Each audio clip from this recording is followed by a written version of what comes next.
रखा था। हमने कुछ समय तक तो अपनी जमा पूंजी को देखने का आनंद लिया। कृपया यह सुनकर हंसने न लगे। देखिए, यही असली बात है। असली आनंद इसी में है कि आप धन बचाना शुरू कर दें, जिसे आप खर्च नहीं करना चाहते। धन खर्च करने के बजाय उसे इकट्ठा करने में ज्यादा आनंद मिलता है। जब हमने मन भरकर धन खर्चाने का आनंद ले लिया, तो हमने इसका एक ज्यादा लाभकारी प्रयोग खोज लिया। हमने एक ऐसी जगह पर इसका निवेश कर दिया जहां हमें हर महीने 10% ब्याज मिलने लगा। यह हमारे परिवर्तन का सबसे संतोषजनक हिस्सा साबित हो रहा था। अपनी आमदनी में से हम सबसे पहले इसी 10% हिस्से का भुगतान करते हैं। हमें यह जानकर सुरक्षा का बहुत ही संतोषजनक एहसास होता है कि हमारा निवेश नियमित रूप से बढ़ रहा है। हमारे रिटायरमेंट तक हमारे बचत खाते में काफी धनराशि इकट्ठी हो जाएगी। यह धनराशि इतनी ज्यादा होगी कि इससे बाद के हमारे खर्चे पूरे होते रहेंगे। मजे की बात यह है कि यह सब मेरी पुरानी आमदनी में ही संभव हुआ। हालांकि इस बात पर यकीन करना मुश्किल है, परंतु बिल्कुल सच है। हम धीरे धीरे अपने सारे कर्ज चुका रहे हैं। इसके अलावा हमारा निवेश बढ़ रहा है और हमारी आर्थिक स्थिति पहले से बेहतर है। कौन विश्वास कर सकता है कि बिना किसी वजह से परिणामों में इतना अंतर आ सकता है? अगले साल के अंत तक हमारे सारे कर्जे उतर जाएंगे। तब हम ज्यादा धनराशि का निवेश करने की स्थिति में होंगे। इसके अलावा हमारे पास इतना धन होगा कि हम बाहर घूमने फिरने जा सकते हैं। बहरहाल, हमने संकल्प कर लिया है कि हम किसी भी स्थिति में अपने जीवन यापन के खर्च को अपने 70% आमदनी से ज्यादा नहीं होने देंगे। अब आप समझ सकते हैं कि हम बेबीलोन के उस आदमी को व्यक्तिगत रूप से धन्यवाद क्यों देना चाहते हैं, जिसकी योजना ने हमें धरती पर नारकीय जीवन से बचाया है। उसके पास ज्ञान था, क्योंकि वह इन परिस्थितियों से गुजर चुका था। वह चाहता था कि उसके कटु अनुभवों से दूसरों को लाभ मिले, इसलिए उसको अपना संदेश लिखने में इतने घंटों की मेहनत करनी पड़ी। अपनी ही तरह कष्ट उठाने वाले लोगों के लिए उसके पास एक सच्चा संदेश था।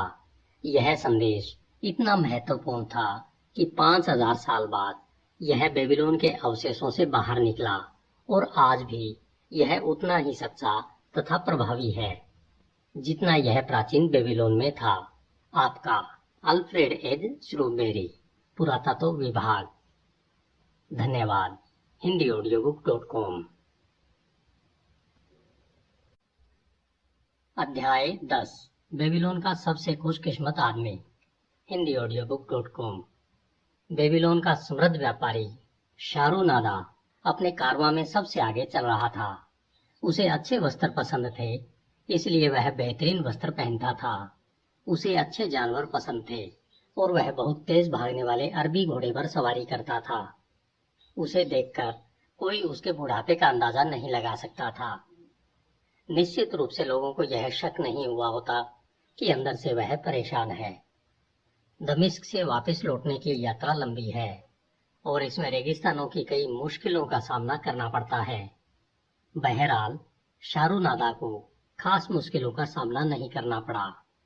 खूंखार अरब जनजातियां कारवाओं को लूटने की फिराक में रहती है, परंतु उसे इस बात का कोई डर नहीं था, क्योंकि उसके पास घुड़सवार रक्षकों का समूह था जो कारवां की रक्षा करने के लिए पर्याप्त था। शारूनादा के साथ एक युवक चल रहा था जिसे वह दमिश्क से ला रहा था। उसी की वजह से शारूनादा परेशान था। उस युवक का नाम हादान गुला था, जो उसके पुराने पार्टनर अरद गुला का पोता था। वह गुला का इतना कृतज्ञ था कि उसके कर्ज को कभी नहीं उतार सकता था। वह अरद गुला के पोते के लिए कुछ करना चाहता था, परंतु उसने इस बारे में जितना सोचा, यह काम उसे उतना ही मुश्किल लगा। सबसे बड़ी मुश्किल वह युवक स्वयं था। इस युवक ने हाथों में अंगूठियां और कान में छल्ले पहन रखे थे। यह देखकर शारूनादा ने सोचा, वह सोचता है कि आभूषण मर्दों के लिए होते हैं, परंतु उसके पास अपने दादा का संकल्पवान चेहरा भी है। उसके दादा ने इस तरह के भड़कीले वस्त्र कभी नहीं पहने। बहरहाल, मैं चाहता था कि वह मेरे साथ आए, क्योंकि मुझे आशा थी कि वह कोई ढंग का काम शुरू करे और अपने पिता से दूर रहे, जिन्होंने विरासत में मिले धन को गंवा दिया था। हादान गुला ने उसके विचारों में बाधा डाली। आप इतनी कड़ी मेहनत क्यों करते हैं? अपने कारवां के साथ लंबी यात्राओं पर क्यों जाते हैं? आप कभी जिंदगी का आनंद लेने के लिए समय क्यों नहीं निकालते? शाहरुनादा मुस्कुराया। जिंदगी का आनंद? अगर तुम शाहरुनादा की जगह होते तो तुम जिंदगी का आनंद लेने के लिए क्या करते? अगर मेरे पास आपके जितनी दौलत होती तो मैं राजकुमार की तरह रहता। मैं कभी गर्म रेगिस्तानों की यात्रा नहीं करता। धन मेरे पर्स में जितनी तेजी से आता, मैं उसे उतनी ही तेजी से उड़ा डालता। मैं सबसे महंगे कपड़े और सबसे दुर्लभ रत्न पहनता। मैं इसी तरह की जिंदगी जीता, क्योंकि इसी तरह जीने में तो आनंद है। दोनों ही हंसे। शाहरुनादा के मुंह से बरबस निकल गया। तुम्हारे दादाजी आभूषण नहीं पहनते थे। फिर उसने कुछ सोचकर मजाक में कहा, क्या तुम कभी काम नहीं करते? हादान गुला ने जवाब दिया, काम तो नौकर करते हैं। शाहरुनादा ने अपने होठ काट लिए, परंतु कोई जवाब नहीं दिया। वे खामोशी से यात्रा करते रहे, जब तक कि पगडंडी उन्हें ढाल पर नहीं ले आई, जहां उसने अपने घोड़े की रास खींची और दूर दिखने वाली हरी घाटी की तरफ इशारा करते हुए कहा, वह रही घाटी, और नीचे देखो, वहां पर तुम्हें बेबीलोन की दीवारें धुंधली धुंधली दिख रही है। वह मीनार बेल का मंदिर है। अगर तुम्हारी आंखें तेज है तो तुम उसके ऊपर अमर ज्योति का धुआं भी देख सकते हो। हादान गुला बोला, तो बेबीलोन यह है? मैं हमेशा दुनिया के सबसे दौलतमंद शहर को देखना चाहता था। बेबीलोन, जहां मेरे दादाजी ने दौलत कमाई थी। काश वे अब भी जिंदा होते। अगर वे जिंदा होते तो हमारी आर्थिक हालात इतनी खराब नहीं होती। तुम यह क्यों चाहते हो कि वे इस धरती पर अपने निर्धारित समय से ज्यादा रहते? तुम और तुम्हारे पिता भी तो उनके पद चिन्हों पर चल सकते हो, परंतु हम दोनों में ही उनके जितनी प्रतिभा नहीं है। पिताजी और मैं दोनों ही धन को आकर्षित करने का रहस्य नहीं जानते हैं। शाहरुनादा ने कोई जवाब नहीं दिया, पर अपने घोड़े की रास ढीली छोड़ दी। फिर वह कुछ सोचता हुआ घाटी की पगडंडी से उतरने लगा। उनके पीछे कारवां लाल धूल का बादल उड़ाता आ रहा था। कुछ समय बाद वे राजमार्ग पर पहुंच गए और सिंचित खेतों में से होते हुए दक्षिण दिशा में मुड़ गए। 3 बूढ़े किसान एक खेत की जुताई कर रहे थे। शाहरुनादा का ध्यान उनकी तरफ गया। वे उसे जाने पहचाने लगे। कितनी अजीब बात है कि 40 साल बाद आप किसी खेत से गुजरे और आपको वही लोग वहीं पर खुदाई करते मिले। बहरहाल उसके दिल ने कहा कि वे वही थे जिनमें से एक हल को कमजोरी से पकड़े था, बाकी बैलों के पास चल रहे थे और उन्हें कोंच रहे थे ताकि वे ढंग से काम करें। 40 साल पहले उसे इन लोगों से ईर्ष्या होती थी। उस समय इनकी जिंदगी से अपनी जिंदगी की अदला बदली करने में उसे कितनी खुशी होती, परंतु अब कितना फर्क था। उसने गर्व से अपने पीछे आते कारवां, बेहतरीन ऊंटों और गधों को देखा, जिन पर दमिश्क के कीमती सामान का ऊंचा ढेर लगा हुआ था। यह सब उसका था और यह उसकी दौलत का सिर्फ एक हिस्सा था। उसने जुताई करने वालों की तरफ इशारा करते हुए कहा, ये लोग 40 साल पहले जहां थे अब भी वहीं पर है। वे अब भी उसी खेती को जोत रहे हैं। ऐसा लगता तो है, परंतु आप ऐसा क्यों सोचते हैं कि वे वही लोग हैं? शाहरुनादा ने जवाब दिया, मैंने उन्हें पहले भी यहीं पर देखा है। उसके दिमाग में यादें सरपट भाग रही थी। वह अतीत को दफन क्यों नहीं कर सकता? वह वर्तमान में क्यों नहीं रह सकता? फिर उसके दिमाग में अरदगुला के मुस्कुराते चेहरे की तस्वीर कौंध गई। उसके और युवक के बीच का अवरोध तत्काल गायब हो गया। परंतु वह इस अभिमानी युवक की मदद कैसे कर सकता है, जिसके दिमाग में फिजूल खर्ची के विचार भरे थे और जिसके हाथों में रत्न थे। काम करने के इच्छुक लोगों के लिए उसके पास बहुत काम था, परंतु उन लोगों के लिए उसके पास कोई काम नहीं था जो काम करने को हे दृष्टि से देखते हो और खुद को श्रेष्ठ मानते हो। बहरहाल वह अरदगुला का इतना आभारी था कि उसे कुछ न कुछ तो करना ही था। उसे पूरी कोशिश करनी ही थी। उसने और अरदगुला ने कभी आधी अधूरी कोशिश नहीं की थी। वे ऐसे लोग नहीं थे। उसके दिमाग में तत्काल एक योजना कौंध गई। फिर आपत्तियां आई। उसे अपने परिवार और अपनी प्रतिष्ठा का ख्याल आया। उसने सोचा कि इस योजना पर अमल करने से उसकी प्रतिष्ठा पर आंच आ सकती है, परंतु तत्काल निर्णय की आदत के कारण उसने इस आपत्ति को दरकिनार कर दिया और कर्म करने का फैसला किया। उसने सवाल पूछा, क्या तुम यह जानना चाहते हो कि तुम्हारे योग्य दादाजी और मैं पार्टनर कैसे बने, जिस वजह से हम दोनों ही दौलतमंद बन गए? युवक ने उतावलेपन से पूछा। इसके बजाय आप मुझे सीधे सीधे यह क्यों नहीं बता देते कि आपने धन कैसे कमाया? मैं बस इतना ही जानना चाहता हूँ। शाहरुनादा ने उसकी बात को नजरअंदाज करते हुए आगे कहा, हम इन जुताई करने वाले लोगों से शुरू करते हैं। तब मैं तुम्हारी ही उम्र का था। मेरे साथ मैगिडो नाम का एक किसान था। इन लोगों को जुताई करते देखकर उसने नाक भौं सिकोड़ी थी और कहा था कि वे लापरवाही से खेत जोत रहे थे। मैगिडो मेरे पास ही जंजीर से बंधा था। उसने कहा, इन आलसी लोगों को देखो, हल पकड़ने वाला गहराई से जोतने की कोशिश नहीं कर रहा है। बैलों को साधने वाले बैलों को सही मार्ग पर नहीं रख पा रहे हैं। इतनी खराब जुताई के बाद वे अच्छी फसल उगाने की उम्मीद कैसे कर सकते हैं? हादान गुला ने हैरानी से पूछा, आप और मैगिडो जंजीर से बंधे थे? हाँ, हमारी गर्दन पर कांसी के पट्टे थे और हमारे बीच में भारी जंजीर थी। उसके पास में ही भेड़ों का चोर जैबेदो था, जिससे मैं पहले हारून में मिला था। सबसे अंत में जो व्यक्ति था उसे हम समुद्री डाकू कहते थे, क्योंकि उसने हमें अपना नाम नहीं बताया था। हमारे ख्याल से वह जहाजी था, क्योंकि जहाजियों की तरह ही उसके सीने पर भी 2 सांप गुदे हुए थे। जंजीरें इस तरह से बंधी थीं ताकि 4 लोग एक साथ चल सकें। आप गुलाम की तरह जंजीरों में जकड़े हुए थे? हादान गुला ने हैरानी से पूछा, क्या तुम्हारे दादाजी ने तुम्हें कभी नहीं बताया कि मैं कभी गुलाम था? वे अक्सर आपके बारे में बातें करते थे, परंतु उन्होंने कभी इस बात की ओर संकेत नहीं किया।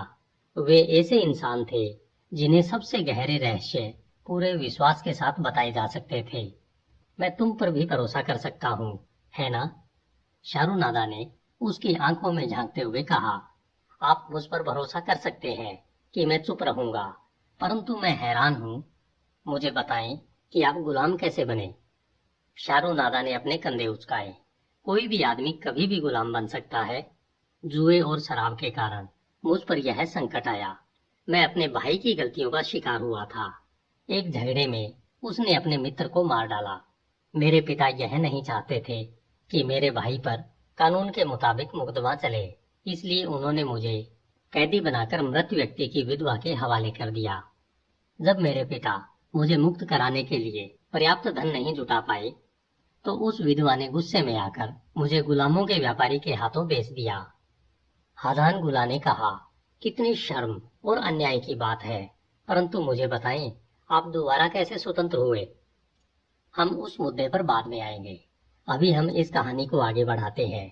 हमारे पास हमारे वहां से निकलते समय खेत जोतने वालों ने हमारी खिल्ली उड़ाई। एक ने अपना फटेहाल टोप उठाकर और सिर झुकाकर हमारा अभिवादन किया और कहा, सम्राट के अतिथियों, बेबीलोन में आपका स्वागत है। वे शहर की दीवारों पर आपका इंतजार कर रहे हैं, जहां पर दावत का आयोजन किया गया है। दावत में मिट्टी की ईंटें और प्याज का सूप है। इसके साथ ही वे जोर से हंस पड़े। समुद्री डाकू यह सुनते ही आपे से बाहर हो गया और उन्हें गालियां देने लगा। मैंने उससे पूछा, इन लोगों ने यह क्यों कहा कि सम्राट दीवारों पर हमारा इंतजार कर रहे हैं? वह बोला, शहर की दीवारों तक ईंट ढोने वाले अपनी कमर टूटने तक ईंट ढोते रहते हैं। यह भी संभव है कि कमर टूटने से पहले ही सैनिक पिटाई करके उसकी जान ले लें, पर वे मेरी पिटाई नहीं कर पाएंगे। मैं उन्हें जान से मार दूंगा। फिर मैगिडो बोला, मालिक अपने इच्छुक और मेहनती सेवकों की पिटाई करके उनकी जान क्यों लेते हैं? मालिक अच्छे गुलाम को पसंद करते हैं तथा उसके साथ अच्छा व्यवहार करते हैं। जैबेदी ने टिप्पणी की, मेहनत कौन करता है? ये खेत जोतने वाले समझदार हैं। ये अपनी कमर नहीं तोड़ रहे हैं, ये सिर्फ काम चला रहे हैं। मैगिडो ने विरोध करते हुए कहा, आप काम टालकर प्रगति नहीं कर सकते। अगर आप दिन में 1 हेक्टेयर खेत जोतते हैं तो यह बहुत अच्छा काम है और हर मालिक यह बात जानता है। परंतु अगर आप एक दिन में सिर्फ आधा हेक्टेयर जोतते हैं तो यह काम को टालना है। मैं काम नहीं टालता, मुझे काम करना पसंद है और मुझे अच्छी तरह से काम करना पसंद है, क्योंकि मैंने पाया है कि काम इंसान का सबसे अच्छा मित्र होता है। इसी की बदौलत मुझे अपनी सारी अच्छी चीजें मिली हैं, मेरा खेत, मवेशी और फसल, सब कुछ। जैवेदो ने ताना मारते हुए कहा, अच्छा, और इस समय वे सारी चीजें कहाँ हैं? मुझे लगता है कि आदमी को चालाक बनना चाहिए और बिना मेहनत किए आगे बढ़ना चाहिए। यही बेहतर नीति है। तुम देखना, अगर हमें दीवारों पर काम करने के लिए भेज दिया जाएगा तो मैं पानी का थैला उठाऊंगा या ऐसा ही कोई आसान काम करूंगा, जबकि तुम जो काम करना पसंद करते हो, ईंट ढोकर अपनी कमर तोड़ लोगे। वह मूर्खतापूर्ण अंदाज में हंसा। उस पूरी रात मैं दहशत में था। मैं सो नहीं पाया। मैं गार्ड की रस्सी के करीब खिसक आया। जब बाकी लोग सो गए तो मैंने पहरा देने वाले गार्ड्स गोडोसो का ध्यान आकर्षित किया। वह उन लुटेरे अरबपतियों में से एक था जो आपका पर्स लूटते समय यह सोचते थे कि उसे आपका गला भी काट देना चाहिए। मैंने फुसफुसाकर पूछा, गोडिसो, मुझे बताओ, जब हम बेबीलोन पहुंचेंगे तो क्या हमें दीवारों के काम में लगाने के लिए बेचा जाएगा? उसने सावधानी से पूछा। तुम क्यों जानना चाहते हो? मैं गिड़गिड़ाया। क्या मुझे समझ में नहीं आता है? मैं जवान हूँ, मैं जिंदा रहना चाहता हूँ। मैं दीवारों पर काम करते हुए मरना नहीं चाहता। मैं पिटाई से नहीं मरना चाहता। क्या अच्छा मालिक मिलने की कोई संभावना है? उसने धीमे से कहा, मैं बताता हूँ। घोड़ों को कोई दिक्कत मत दो। अक्सर हम सबसे पहले गुलामों के बाजार में जाते हैं। अब ध्यान से सुनो। जब खरीदार आए तो उनसे कहो कि तुम अच्छे मेहनती इंसान हो और तुम अच्छे मालिक के लिए कड़ी मेहनत करोगे, पूरी कोशिश करोगे ताकि खरीदार तुम्हें खरीद लें। अगर तुम इसमें कामयाब नहीं हो पाए तो अगले दिन तुम ईंटें उठाओगे, जो बहुत कठोर काम है। उसके जाने के बाद मैं गर्म रेत में लेट गया और सितारों की तरफ देखते हुए काम के बारे में सोचने लगा। मेडिगो ने कहा था कि काम उसका सबसे अच्छा मित्र है। मैं सोचता रहा था, क्या वह मेरा भी सबसे अच्छा मित्र होगा? निश्चित रूप से, अगर वह मुझे इस संकट से बाहर निकाल ले। जब मेडिगो जागा तो मैंने उसके कान में फुसफुसाकर यह अच्छी खबर दी। जब हम बेबीलोन की ओर बढ़ रहे थे तो हमारे लिए यह आशा की इकलौती किरण थी। शाम को हम दीवारों के पास पहुंचे। हमें दिख रहा था कि लोगों की लंबी कतारें काली चोटियों की तरह ऊपर नीचे आ जा रही थी। करीब पहुंचने पर हमें यह देखकर हैरानी हुई कि हजारों लोग काम कर रहे थे। कुछ खंदक में खुदाई कर रहे थे, कुछ मिट्टी की ईंटों में मिट्टी मिला रहे थे। बहुसंख्यक लोग ईंटों को बड़ी बास्केटों में लेकर मैसेंस तक जाने वाली ऊंची पहाड़ियों पर चल रहे थे। ठेकेदार ढीले मजदूरों को गालियां दे रहा था और कतार में न चलने वाले लोगों की पीठ पर चाबुक चला रहा था। थके हुए कमजोर लोग अपनी भारी बास्केट के बोझ से लड़खड़ाकर गिर जाते थे और दोबारा नहीं उठ पाते थे। अगर चाबुक के बावजूद वे उठकर खड़े नहीं होते थे तो उन्हें रास्ते में एक तरफ धकेल दिया जाता था और वहीं पर तड़पता छोड़ दिया जाता था। जल्दी ही उन्हें दूसरे कायरों के पास पहुंचा दिया जाता था, जहां कब्र उनका इंतजार कर रही होती थी। मैंने सोचा, अगर मैं गुलामों के बाजार में नहीं बिकूंगा तो मेरा भी यही हाल होगा। गोडोसो ने सही कहा था। हमें शहर के द्वार से गुलामों की जेल तक ले जाया गया और अगली सुबह हमें बाजार में खड़ा कर दिया गया। मेरे बाकी साथी डरे हुए थे। वे सिर्फ गार्ड के चाबुक की वजह से ही हिलडुल रहे थे ताकि खरीदार उनकी जांच कर सके। मेगिडो और मैं उत्सुकता से हर खरीदार से बातें कर रहे थे, बशर्ते वह हमें ऐसा करने की अनुमति दें। गुलामों के व्यापारी ने राजा के सैनिक बुलवाए, जिन्होंने समुद्री डाकू को जंजीरों से बांधा और जब उसने प्रतिरोध किया तो उसकी क्रूरता से पिटाई की। जब वे उसे पकड़कर ले गए तो मुझे उस पर दया आई। मैगिडो को महसूस हुआ कि हम जल्दी ही एक दूसरे से जुदा हो जाएंगे। जब आसपास कोई खरीदार नहीं था तो उसने मुझसे गंभीरता से बातें की और मुझे बताया कि काम भविष्य में मेरे लिए कितना महत्वपूर्ण साबित होगा। कुछ लोग काम से नफरत करते हैं और इसे अपना दुश्मन बना लेते हैं। बेहतर होगा कि इसके साथ मित्र की तरह व्यवहार करो और इसे पसंद करो। इस बात की परवाह मत करो कि यह मुश्किल है। अगर तुम कोई बेहतरीन मकान बना रहे हो तो तुम्हें यह परवाह नहीं होती है कि लट्ठे भारी है और कुआं दूर है जहां से पानी लाना पड़ता है।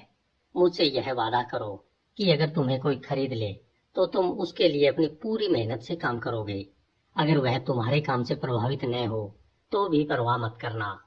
अगर काम अच्छी तरह से किया जाए तो काम करने वाले को इससे हमेशा लाभ होता है। इससे वह बेहतर इंसान बन जाता है। उसी समय वहां पर एक सुसंगठित किसान आकर हमारी जांच करने लगा, इसलिए मैगिडो ने अपनी बात यहीं पर खत्म कर दी।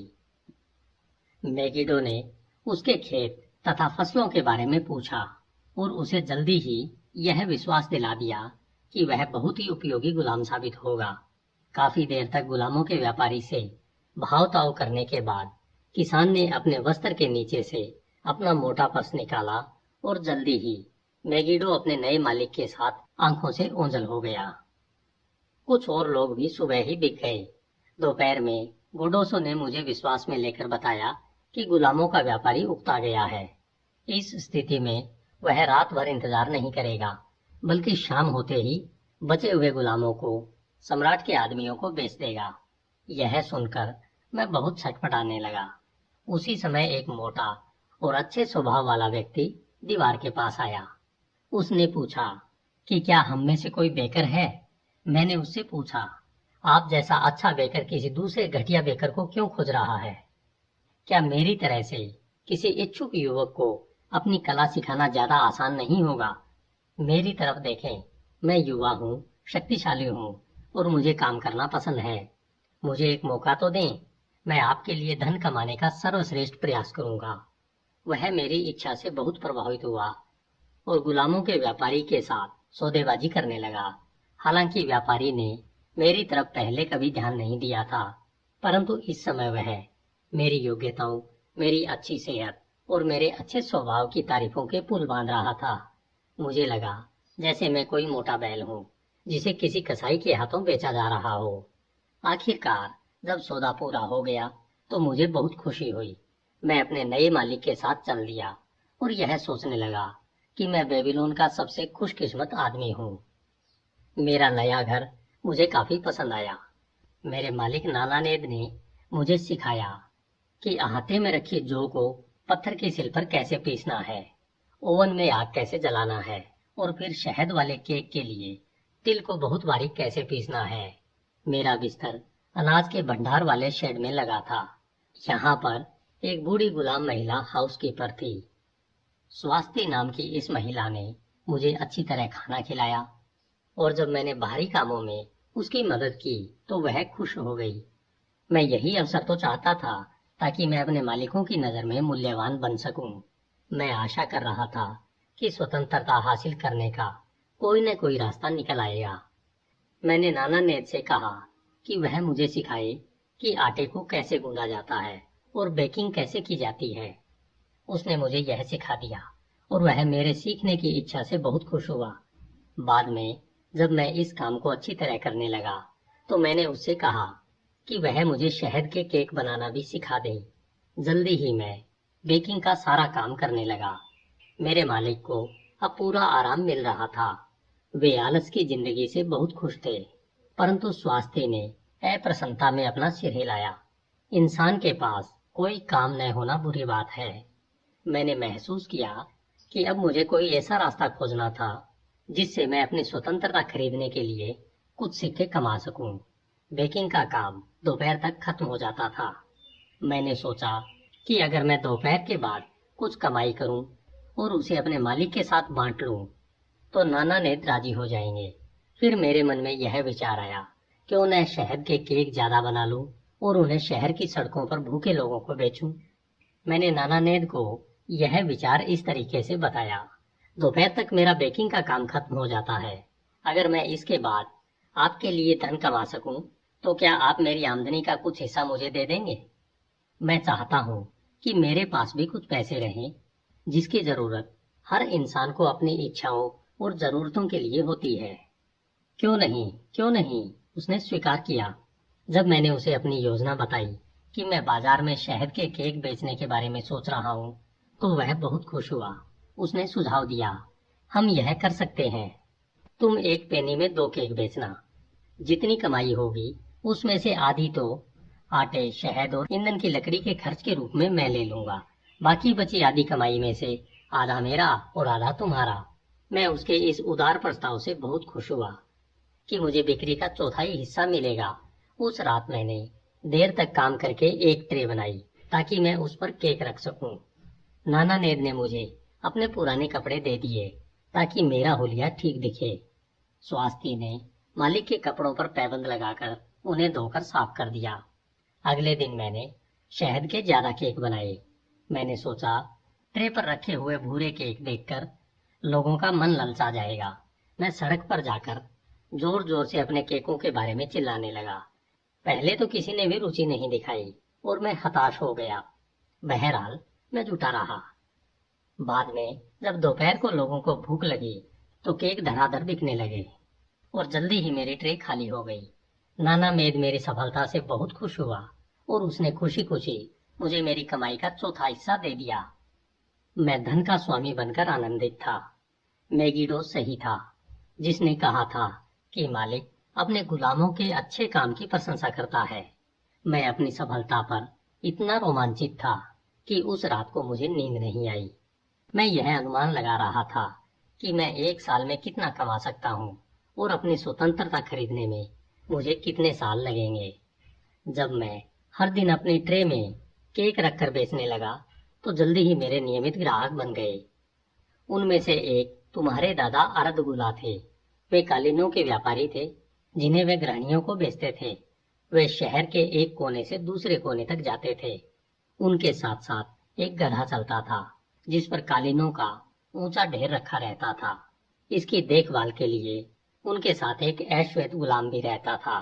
वे 2 केक अपने लिए खरीदते थे और 2 अपने गुलाम के लिए। उन्हें खाते समय वे मुझसे बातें करने के लिए हमेशा ठहर जाते थे। तुम्हारे दादाजी ने एक दिन मुझसे एक ऐसी बात कही जो मुझे हमेशा याद रहेगी। मुझे तुम्हारे केक पसंद है, परंतु मुझे तुम्हारी मेहनत इससे भी ज्यादा पसंद है जिसके साथ तुम उन्हें बेचते हो। अगर तुम इसी तरह से काम करते रहोगे तो तुम सफलता की राह पर बहुत आगे तक जाओगे। हादान गुला, तुम यह बात नहीं समझ सकते कि प्रोत्साहन के ये शब्द उस गुलाम लड़के के लिए क्या मायने रखते थे जो एक बड़े शहर में अपनी पूरी ताकत से अकेला संघर्ष कर रहा था ताकि अपनी गुलामी से बाहर निकलने का कोई रास्ता खोज सके। महीने गुजरते गए और मेरे पर्स में सिक्के इकट्ठे होते गए। मेरे बेल्ट में लगे पर्स का वजन बढ़ता गया। जैसा मैगिडो ने कहा था, काम मेरा सबसे अच्छा मित्र साबित हो रहा था। मैं बहुत खुश था, परंतु स्वास्थ्य चिंतित थी। उसने कहा, मैं मालिक की वजह से चिंतित हूँ। मुझे डर है कि वे अपना ज्यादा समय जुए के टेबलों पर बिताते हैं। एक दिन मुझे मेरा मित्र मैगिडो सड़क पर मिल गया, जिससे मिलकर मुझे बहुत खुशी हुई। वह 3 गधों पर सब्जियां लादकर बाजार ले जा रहा था। उसने कहा, मैं बहुत अच्छी तरह से हूँ। मेरे मालिक ने मेरे काम से खुश होकर मुझे प्रभारी बना दिया है।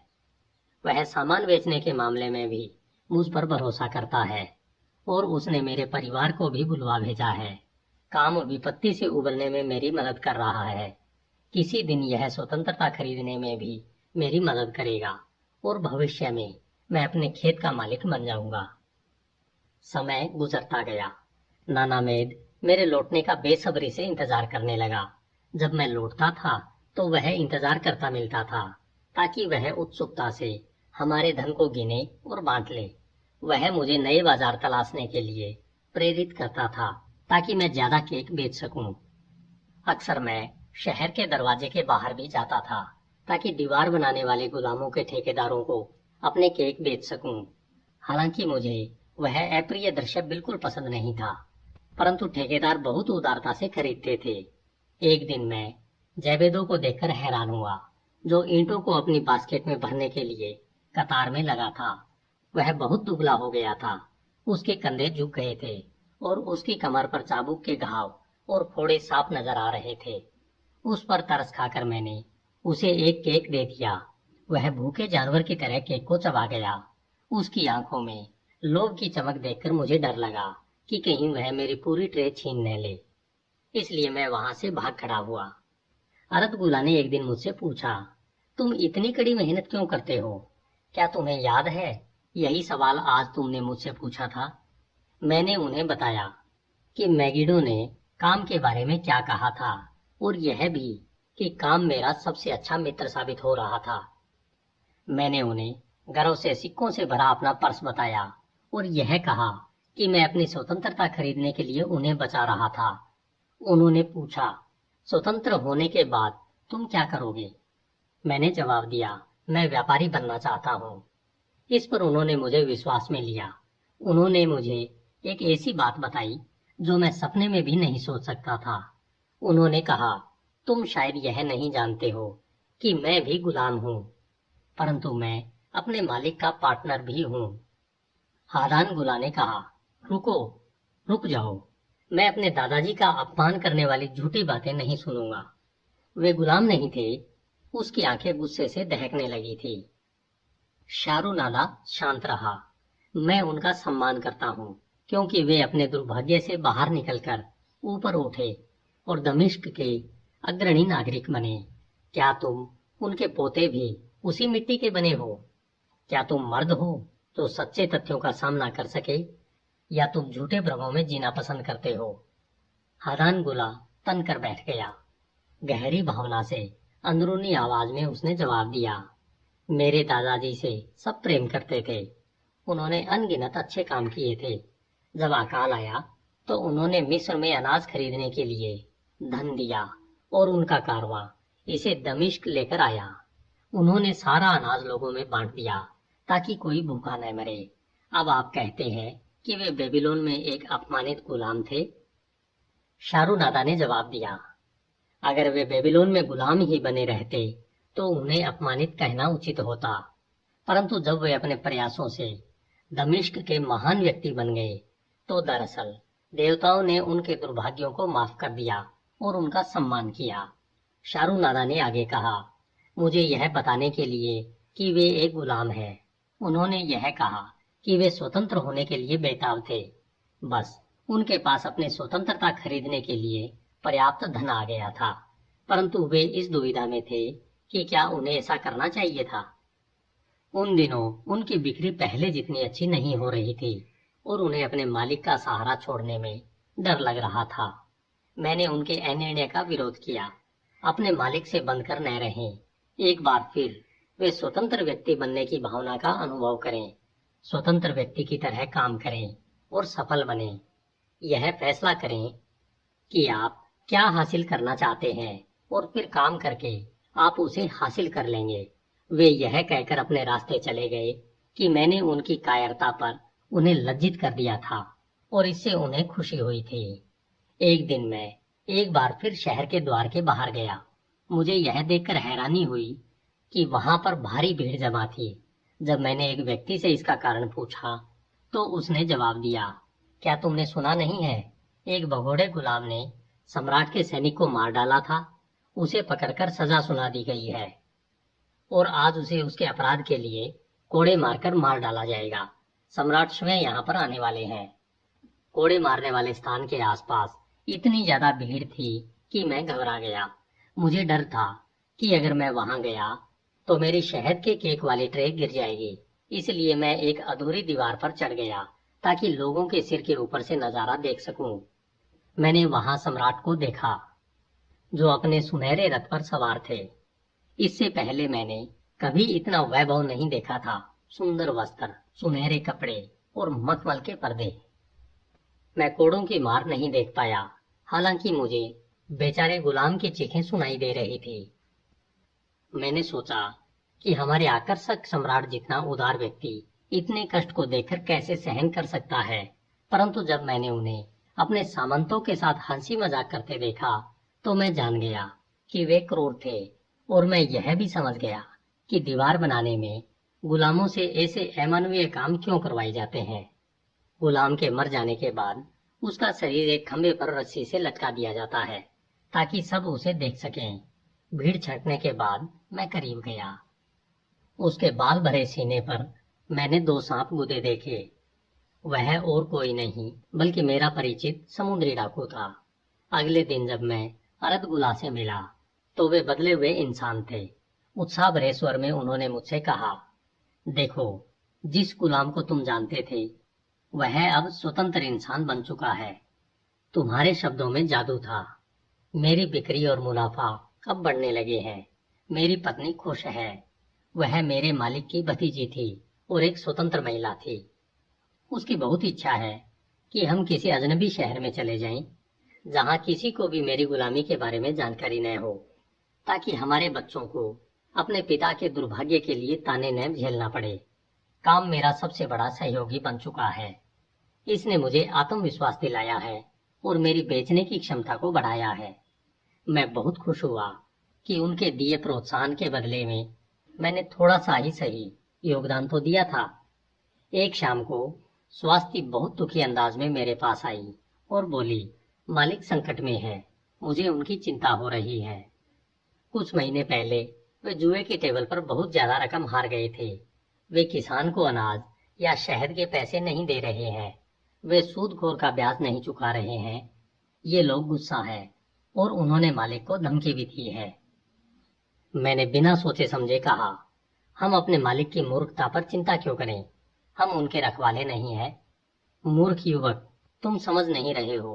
उन्होंने सूदखोर से जो धन लिया है उसके बदले में उन्होंने तुम्हें बंधक बना दिया है। कानून के मुताबिक वह सूदखोर तुम पर दावा कर सकता है और तुम्हें बेच सकता है। मैं नहीं जानती कि मैं क्या करूं। वे अच्छे मालिक हैं। क्यों? आखिर उन पर ऐसी मुश्किल क्यों आई? स्वाति के डर निराधार नहीं थे। जब मैं अगली सुबह केक बना रहा था तो सूदखोर सासी नाम के एक आदमी के साथ वहां आया। उस आदमी ने मुझे देखकर कहा कि मैं ठीक हूँ।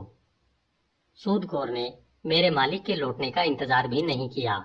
इसके बजाय स्वाति से कहा कि वह मालिक को बता दे कि वह मुझे ले गया है।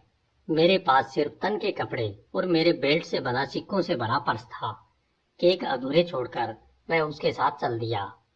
मेरी सारी आशाएं उसी तरह उजड़ गई जिस तरह तूफान किसी पेड़ को जंगल से उखाड़कर उफनते समुद्र में डाल देता है। एक बार फिर जुए और शराब ने मेरे जीवन में संकट उत्पन्न कर दिया था। सासी एक रूखा व्यक्ति था। जब वह मुझे शहर के पार ले गया तो मैंने उसे बताया कि मैंने नानावेद के लिए कितना अच्छा काम किया था और मैं उसके लिए भी अच्छा काम करने की कोशिश करूंगा। उसके जवाब में कोई प्रोत्साहन नहीं था। मुझे यह काम पसंद नहीं है। मेरे मालिक को भी यह पसंद नहीं है। मालिक को सम्राट ने कहा कि वह बड़ी नहर का एक हिस्सा बनाने के लिए मुझे भेजे। मालिक ने मुझसे कहा कि मैं ढेर सारे गुलाम खरीदूं, कड़ी मेहनत करूं और काम जल्दी खत्म करूं। बाप रे, कोई आदमी इतने बड़े काम को जल्दी खत्म कैसे कर सकता है? कल्पना करो, हर तरफ रेगिस्तान हो, एक पेड़ तक न हो, सिर्फ छोटी झाड़ियां हो, सूरज इतनी तेजी से चमक रहा हो कि हमारे पीने का पानी इतना गर्म हो जाता था कि हम उसे पी नहीं सकते थे। फिर कल्पना करो, आदमियों की कतारें लगी हो जो सुबह से रात तक गहराई में जा रही हो और मिट्टी की भरी बाल्टियां धूल भरी गर्म पगडंडियों से ऊपर ला रहे हो। भोजन एक तरह की नाली में दिया जाता था जिसमें से हम सूअरों की तरह खाते थे। हमारे पास न तो तंबू थे न बिस्तर थे। मैंने खुद को इस तरह की स्थिति में पाया। मैंने अपने पर्स को जमीन में गड़ाकर छुपा दिया और सोचने लगा कि क्या मैं इसे कभी खोद कर दोबारा निकाल पाऊंगा। पहले तो मैंने उत्साह से काम किया, परंतु कई महीने गुजरने के बाद मेरा मनोबल टूट गया। फिर बुखार ने मेरे थके शरीर को गिरफ्त में ले लिया। मेरी भूख खत्म हो गई और मुझसे मटन या सब्जियां नहीं खाई जाती थी। रात को मैं जागता रहता था और दुखी होता रहता था। दुखी मन से मैंने सोचा कि कहीं जैबेदो की योजना ही तो सबसे अच्छी नहीं थी कि काम को टालो और अपनी पीठ को टूटने से बचाओ। फिर मुझे याद आया कि मैंने उसे पिछली बार किस हाल में देखा था। मैं समझ गया कि उसकी योजना अच्छी नहीं थी। फिर मुझे गुस्सैल समुद्री डाकू याद आया और मैंने सोचा कि लड़ने और मार डालने का तरीका भी इतना बुरा नहीं था। परंतु फिर मुझे उसकी खून से लथपथ देह याद आई और मैं समझ गया कि उसकी योजना भी बकवास थी।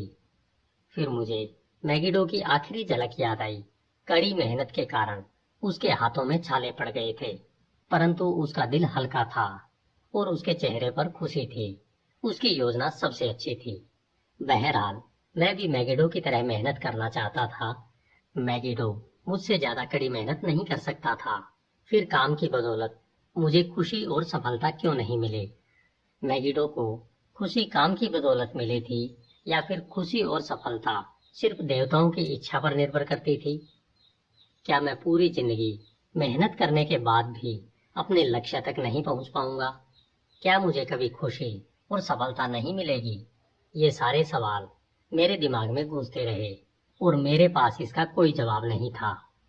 दरअसल मैं बहुत दुविधा में था। कई दिनों बाद जब ऐसा लगा कि मैं अपनी सहन शक्ति के छोर पर पहुंच गया था और मेरे सवालों का कोई जवाब नहीं मिल रहा था, तो सासी ने मुझे बुलवाया। एक संदेशवाहक मेरे मालिक के पास से मुझे बेबीलोन ले जाने के लिए आया था। मैंने अपने कीमती पर्स को जमीन से खोदकर बाहर निकाला, अपने तन पर अपने फटे कपड़े डाले और उस संदेशवाहक के साथ चल दिया। यात्रा के दौरान मेरे बुखार से तपते मस्तिष्क में यह विचार आया कि तूफान उसे उठाकर इधर से उधर पटक रहा है। मेरा जीवन अपने पैतृक कस्बे हारून के गीत के विचित्र शब्दों के अनुरूप था। बवंडर की तरह इंसान को घुमाते हैं, तूफान की तरह उसे उड़ाते हैं, जिसकी राह का कोई अनुसरण नहीं कर सकता, जिसके भाग्य की कोई भविष्यवाणी नहीं कर सकता। क्या मेरी किस्मत में इसी तरह सजा पाना लिखा था? न जाने किन पापों की, न जाने कौन सी निराशाएं और दुख मेरा इंतजार कर रहे होंगे। जब हम मालिक के घर के अहाते में पहुंचे तो मेरे आश्चर्य की कल्पना करें कि मैंने वहां अरल गुला को अपना इंतजार करते देखा। उन्होंने नीचे उतरने में मेरी मदद की और मुझे इस तरह गले लगाया जैसे उन्हें उनका पिछड़ा हुआ भाई मिल गया हो। अंदर जाते समय मैं उनके पीछे पीछे चलने लगा, जैसे गुलाम को मालिक के पीछे चलना चाहिए, परंतु उन्होंने इसकी इजाजत नहीं दी। उन्होंने मेरी कमर में हाथ डालकर कहा, मैंने तुम्हें हर जगह ढूंढा। जब मेरी आशा खत्म हो गई तब कहीं जाकर स्वास्थ्य से मेरी मुलाकात हुई। उसने मुझे उस सूदखोर के बारे में बताया जिसने मुझे तुम्हारे मालिक तक पहुंचाया। उसने बहुत ज्यादा कीमत मांगी और मैंने बहुत महंगा सौदा किया। तुम सचमुच बहुत मूल्यवान हो। तुम्हारे जीवन दर्शन और तुम्हारी मेहनत ने ही मुझे इस सफलता तक पहुंचने की प्रेरणा दी। मैंने बीच में कहा, मेरा नहीं, मैगिडो का जीवन दर्शन। मैगिडो का भी और तुम्हारा भी, तुम दोनों का धन्यवाद। हम दमिश्क जा रहे हैं और मैं तुम्हें अपना पार्टनर बनाना चाहता हूँ। 1 मिनट में तुम स्वतंत्र व्यक्ति बन जाओगे। इतना कहकर उन्होंने अपने वस्त्र के नीचे से एक मृदा पत्थर निकाला जो मेरी गुलामी का दस्तावेज था। उसे उन्होंने अपने सिर के ऊपर उठाया और जमकर पत्थरों पर पटक दिया। इसके सैकड़ों टुकड़े हो गए। खुशी से वे उन टुकड़ों पर तब तक कूदते रहे जब तक कि वे धूल नहीं बन गए। मेरी आंखों में कृतज्ञता के आंसू छलक आए। मैं जानता था कि मैं बेबीलोन का सबसे खुशकिस्मत आदमी था। इस कहानी में तुमने देखा कि मेरी सबसे बड़ी विपत्ति में भी काम मेरा सबसे अच्छा मित्र साबित हुआ। काम करने की मेरी इच्छा की बदौलत ही मैं दीवारों पर काम करने वाले गुलामों की गिनती में आने से बचा। मेरे काम ने ही तुम्हारे दादाजी को प्रभावित किया। इसी वजह से उन्होंने मुझे अपना पार्टनर बनाया। फिर हादान गुला ने पूछा, क्या काम ही मेरे दादाजी की दौलत का रहस्य था? शाहरुनादा ने जवाब दिया, यह उनकी सफलता का इकलौता रहस्य था। तुम्हारे दादाजी काम करने से प्रेम करते थे। देवताओं ने उनकी मेहनत से खुश होकर उन्हें उदारता पूर्वक पुरस्कार दिया। हादान गुला ने सोचते हुए कहा, मैं अब देख सकता हूँ। काम ने उनके बहुत से मित्र बनाए जो उनकी मेहनत और इससे मिलने वाली सफलता से प्रभावित थे। काम ने उन्हें दमिश्क में सम्मान दिलाया। काम ने ही उन्हें वे सारी चीजें दिलाई जो मैं चाहता हूँ, और मैं सोचता था कि काम सिर्फ गुलाम करते हैं। शाहरुनादा ने कहा, जिंदगी में बहुत से आनंद हैं, जिनका उपभोग आदमी को करना चाहिए। हर आनंद की अपनी जगह है। मैं खुश हूँ कि काम सिर्फ नौकरों या गुलामों के लिए आरक्षित नहीं है। अगर ऐसा होता तो मैं अपने सबसे बड़े आनंद से महरूम हो जाता। मैं बहुत सी चीजों का आनंद लेता हूँ, परंतु काम की जगह कोई और चीज नहीं ले सकती। शारूनादा और हादान गुला ऊंची दीवारों की छाया से निकलकर बेबीलोन के कांसे के बड़े द्वार से प्रविष्ट होने लगे। उनके पास आते ही द्वार के रक्षक सावधान की मुद्रा में आ गए और उन्होंने एक सम्मानित नागरिक को सलाम किया। शारूनादा ने सिर तानकर अपने लंबे कारवां को द्वार से प्रविष्ट करवाया और शहर की सड़कों पर ले गया। हादान गुला ने उनमें विश्वास जताते हुए कहा, मैं हमेशा अपने दादाजी की तरह बनना चाहता था, परंतु पहले कभी मुझे यह पता नहीं था कि वे किस तरह के इंसान थे। आज आपने मुझे यह बता दिया है। अब मैं समझ गया हूँ और मैं उनकी पहले से ज्यादा प्रशंसा करता हूँ। अब मेरा संकल्प बढ़ चुका है और मैंने यह ठान लिया है कि मैं उनके जैसा बनूंगा। मुझे डर है कि मैं कभी अपना ऋण नहीं चुका पाऊंगा, क्योंकि आपने उनकी सफलता की सच्ची कुंजी मुझे सौंप दी है। आज से ही मैं उनकी कुंजी का प्रयोग करूंगा। मैं उतनी ही छोटी शुरुआत करूंगा जितनी उन्होंने की थी, जो मेरी हैसियत को ज्यादा सच्चाई से बताएगी, जो रत्नों और अच्छे वस्त्रों से पता नहीं चलती है। यह कहकर हादान गुला ने अपने कानों से रत्नों के छल्ले और अपनी उंगलियों से अंगूठियां उतार दी। फिर अपने घोड़े की रास छोड़ते हुए वह कारवां के लीडर के पीछे पीछे चलने लगा।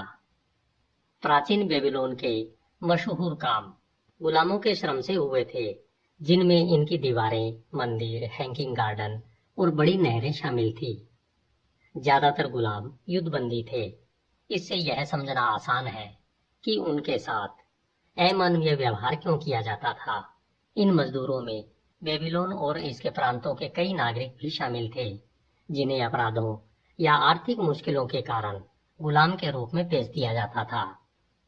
यह एक आम परंपरा थी जिसमें लोग अपनी पत्नियों या बच्चों को कर्ज, कानूनी निर्णय या अन्य एहसानों के बदले बंधक बना लेते थे। जब वादा पूरा नहीं होता था तो बंधक बने लोगों को गुलामों की तरह बेच दिया जाता था। प्राचीन बेबीलोन में गुलामों की परंपराएं कानून द्वारा निर्धारित थी, हालांकि आज हमें वे असंगत प्रतीत होंगी। उदाहरण के लिए, गुलाम किसी भी तरह की जायदाद का स्वामी बन सकता था। वह अन्य गुलामों का स्वामी भी बन सकता था, जिस पर उसके मालिक का कोई अधिकार नहीं होता था। गुलाम स्वतंत्र लोगों के साथ विवाह कर सकते थे। स्वतंत्र माताओं के बच्चे भी स्वतंत्र होते थे। शहर के अधिकांश व्यापारी गुलाम थे। उनमें से कई अपने मालिकों के पार्टनर थे और अमीर भी थे।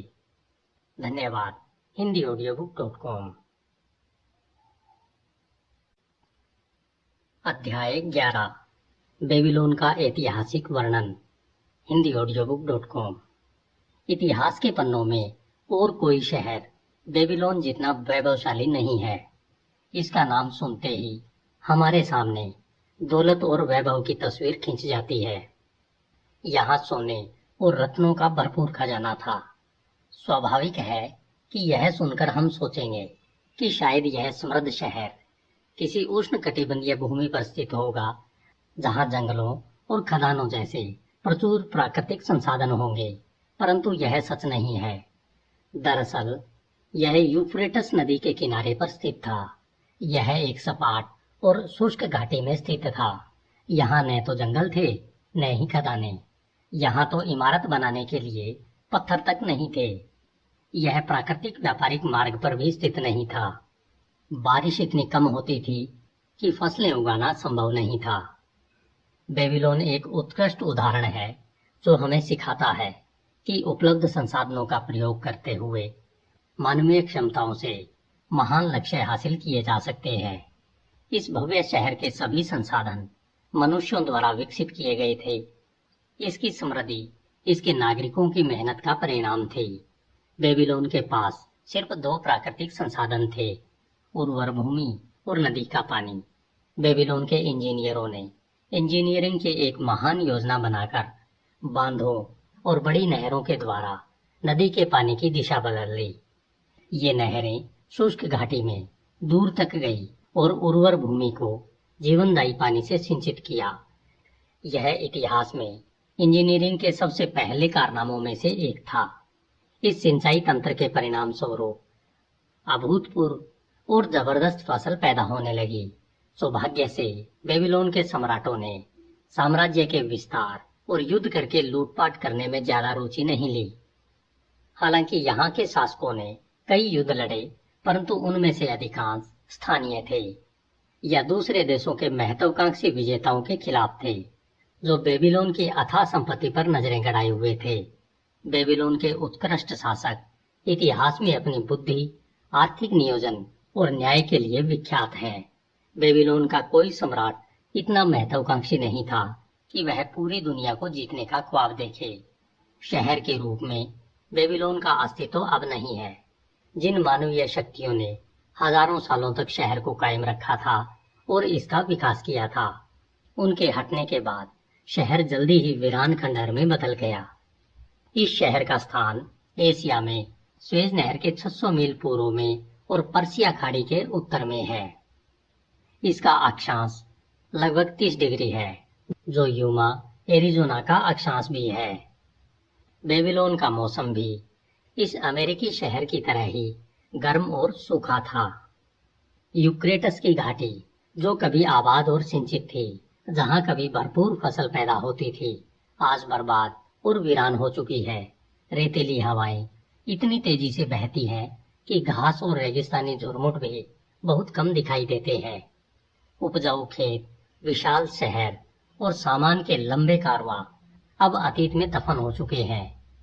अब यहाँ पर सिर्फ अरबों के कुछ घुमंतु दल ही रहते हैं, जो छोटे रेवड़ों को पालकर अपना जीवन यापन करते हैं। यह स्थिति लगभग 2000 साल से है। इस घाटी में मिट्टी की कुछ पहाड़ियां हैं। सदियों से यात्री उन्हें पहाड़ियां ही मानते थे।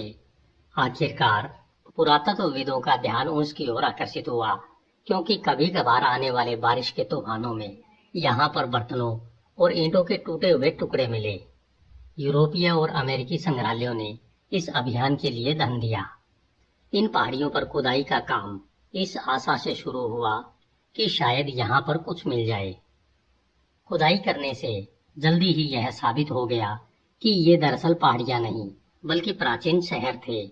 उन्हें शहरों के मकबरे भी कहा जा सकता है। बेबीलोन भी इनमें से एक था। लगभग 20 सदियों तक हवाओं ने इस पर रेगिस्तानी धूल डाली थी।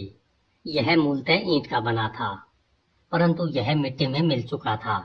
बेबीलोन का अमीर शहर आज इस हाल में है, यह मिट्टी के ढेर में बदल चुका है। जब तक इसकी सड़कों, मंदिरों और महलों के खंडहरों पर से सदियों की धूल नहीं हटाई गई, तब तक किसी को भी इसका नाम मालूम नहीं था। कई वैज्ञानिक मानते हैं कि बेबीलोन और इस घाटी के अन्य शहरों की सभ्यता दुनिया की सबसे पुरानी सभ्यता है, जिसका निश्चित उल्लेख मिलता है। यह साबित किया जा चुका है कि यह सभ्यता लगभग 8000 साल पुरानी हो सकती है। इस तिथि के निर्धारण के पीछे भी एक रोचक तथ्य है। बेबीलोन के अवशेषों में सूर्य ग्रहण का एक वर्णन मिला। आधुनिक खगोलविदों ने तत्काल उस समय की गणना कर ली जब इस तरह का सूर्य ग्रहण बेबीलोन में दिखा होगा। इस तरह उन्होंने बेबीलोन के कैलेंडर तथा आधुनिक कैलेंडर में एक संबंध स्थापित कर लिया।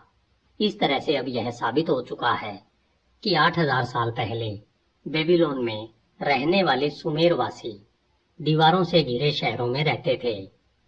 हम सिर्फ अनुमान ही लगा सकते हैं कि इससे पहले इन शहरों का अस्तित्व कितनी सदियों से रहा होगा। रक्षा करने वाली दीवारों के भीतर रहने वाले ये लोग बर्बर नहीं थे, ये शिक्षित और बुद्धिमान थे। लिखित इतिहास के अनुसार वे दुनिया के पहले इंजीनियर, पहले खगोलविद, पहले गणितज्ञ, पहले फाइनेंसर और लिपि का प्रयोग करने वाले लोग थे।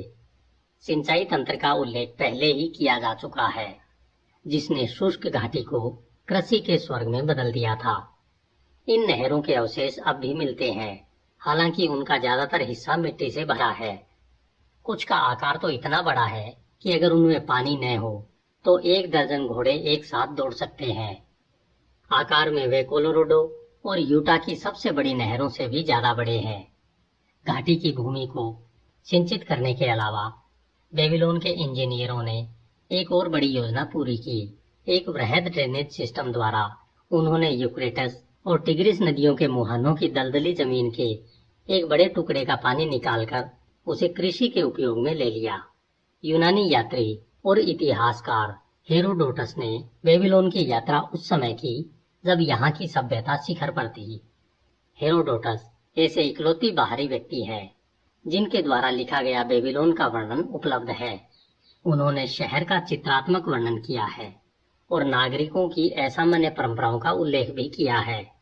उन्होंने यहाँ की भूमि की उल्लेखनीय उपजाऊ क्षमता का उल्लेख किया है और इसके द्वारा उत्पन्न गेहूं तथा जौ की प्रचुर फसल का भी। बेबीलोन का वैभव धुंधला पड़ चुका है, परंतु इसका ज्ञान अब भी सुरक्षित है। इसके लिए हम इसके रिकॉर्ड रखने के तरीके के आभारी हैं। उस प्राचीन युग में कागज का आविष्कार नहीं हुआ था। इसके बजाय वे गीली मिट्टी पर लिखते थे। पूरा लिख लेने के बाद मिट्टी को आग में पकाया जाता था ताकि वह सख्त हो जाए। आकार में ये मृदा पत्थर 6 बाई 8 इंच के लगभग होते थे। इनकी मोटाई 1 इंच होती थी।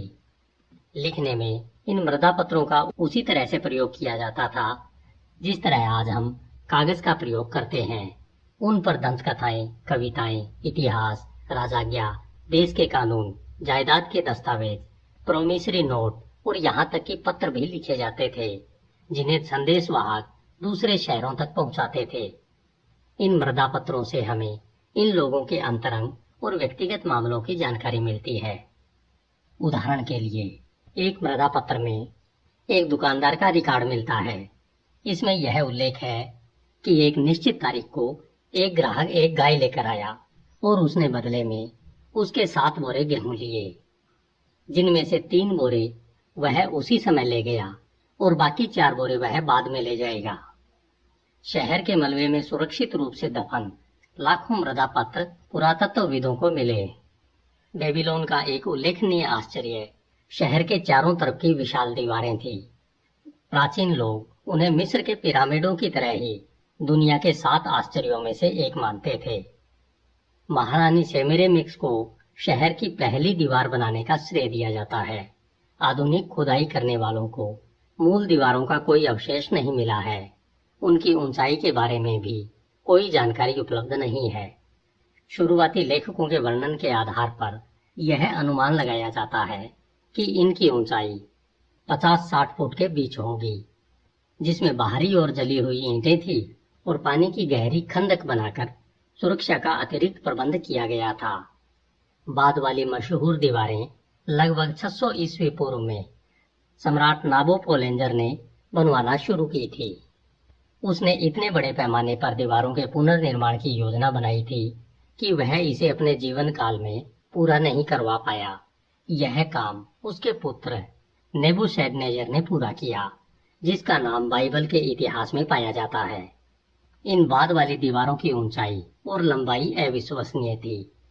विश्वसनीय सूत्रों के अनुसार वे 160 फुट ऊंची थी, यानी किसी आधुनिक ऑफिस की 15 मंजिली इमारत बराबर ऊंची। इनकी कुल लंबाई 9 से 11 मील के बीच होगी। दीवारों का ऊपरी हिस्सा इतना चौड़ा था कि 6 घोड़ों का रथ उस पर आसानी से चल सकता था। इस विराट तंत्र का बहुत कम अवशेष मिला है। सिर्फ दीवार और खंदक बचे हैं। प्रकृति के कहर के अलावा अरब वासियों ने इसकी ईंटें निकाल ली ताकि उनका प्रयोग करके दूसरी जगह पर इमारत बना सकें। इस तरह ये दीवारें अब पूरी तरह से नष्ट हो चुकी हैं। बेबीलोन की दीवारों पर लगभग हर विजेता की सेना ने आक्रमण किया। बहुत से राजाओं ने बेबीलोन की घेराबंदी की, परंतु उन्हें हमेशा असफलता ही हाथ लगी। उस समय की आक्रमणकारी सेनाओं को हमें कम नहीं आंकना चाहिए। इतिहासकार बताते हैं कि उनमें आमतौर पर 10,000 घुड़सवार, 25,000 रथ, पैदल सैनिकों की 1200 रेजिमेंट होती थी, जिनमें से हर रेजिमेंट में 1000 सैनिक होते थे। अक्सर युद्ध के सामान और रास्ते में सेना के भोजन की व्यवस्था करने में 2-3 साल की तैयारी की जरूरत पड़ती थी। बेबीलोन का शहर किसी आधुनिक शहर की तरह व्यवस्थित था। यहाँ पर सड़कें और दुकानें थी। फेरी वाले अपना सामान रिहायशी इलाकों में बेचा करते थे। पुजारी भव्य मंदिरों में पूजा अर्चना करते थे। ये फिल्म शहर के लेवल भीतर 777 द्वारा शाही प्रस्तुत महलों की के गई लिए है। एक आंतरिक परकोटा था जिसकी दीवारें शहर की दीवारों से भी ऊंची होती थी। बेबीलोन के निवासी कलाओं में निपुण थे। इनमें स्थापत्य कला, चित्रकार, बुनाई, सोने का काम और धातु के हथियारों तथा कृषि उपकरणों का निर्माण प्रमुख थे। उनके आभूषण निर्माताओं के बनाए अधिकांश आभूषण कलात्मक थे। आभूषणों के बहुत से नमूने बेबीलोन के अमीर नागरिकों की कब्र में से मिले हैं और संसार के शीर्ष संग्रहालयों में देखने के लिए रखे गए हैं। अपने अकाउंट में जब बाकी की दुनिया पत्थर की नोक वाली भाड़ियों से पेड़ काट रही थी या पत्थर की नोक वाले भालों से शिकार कर रही थी और तीरों से लड़ रही थी, तब बेबीलोन के निवासी धातु की कुल्हाड़ियों, भालों और तीरों का प्रयोग कर रहे थे। कस्टमर सपोर्ट बेबीलोन के लोग चतुर फाइनेंसर और व्यापारी थे। उपलब्ध प्रमाणों के आधार पर वे धन के मूल आविष्कारक थे और इसका आदान प्रदान करते थे। इसके अलावा वे प्रोमिसरी नोट्स और जायदाद के लिखित टाइल्स के भी आविष्कारक थे। बेबीलोन में शत्रु सेनाएं 540 ईस्वी पूर्व तक कभी प्रवेश नहीं कर पाई। जब शत्रु सेनाओं ने नगर में प्रवेश किया तब भी वे दीवारों को नहीं जीत पाई। बेबीलोन के पतन की कहानी बहुत असामान्य है। उस समय के महान विजेता साइरस ने बेबीलोन पर हमला करने की योजना बनाई। वह इसकी अजय दीवारों को जीतना चाहता था। बेबीलोन के सम्राट नेबुनिदस के सलाहकारों ने उसे सलाह दी कि वह शहर की घेराबंदी होने का इंतजार न करे, बल्कि शहर से बाहर निकलकर साइरस का मुकाबला करे। इस युद्ध में बेबीलोन की सेना पराजित हो गई और शहर छोड़कर भाग गई। इसके बाद साइरस शहर के खुले द्वार से घुसकर बेबीलोन में दाखिल हुआ और उसने बिना किसी प्रतिरोध के शहर पर कब्जा कर लिया। इसके बाद शहर की शक्ति और प्रतिष्ठा धीरे धीरे कम हो गई, जब तक कि कई सदियों में यह शहर पूरी तरह वीरान नहीं हो गया। इसे हवाओं और तूफानों के लिए छोड़ दिया गया ताकि वे एक बार फिर इसे रेगिस्तानी मिट्टी से ढक दें, जिससे यह मूलतः बना था। बेबीलोन मिट्टी में मिल चुका है। अब इसका पुनरुत्थान कभी नहीं हो सकता, परंतु सभ्यता इसकी बहुत ऋणी है। समय ने इसके मंदिरों की गर्वीली दीवारों को मिट्टी में मिला दिया है, परंतु बेबीलोन का ज्ञान आज भी कायम है। धन्यवाद। HindiAudiobook.com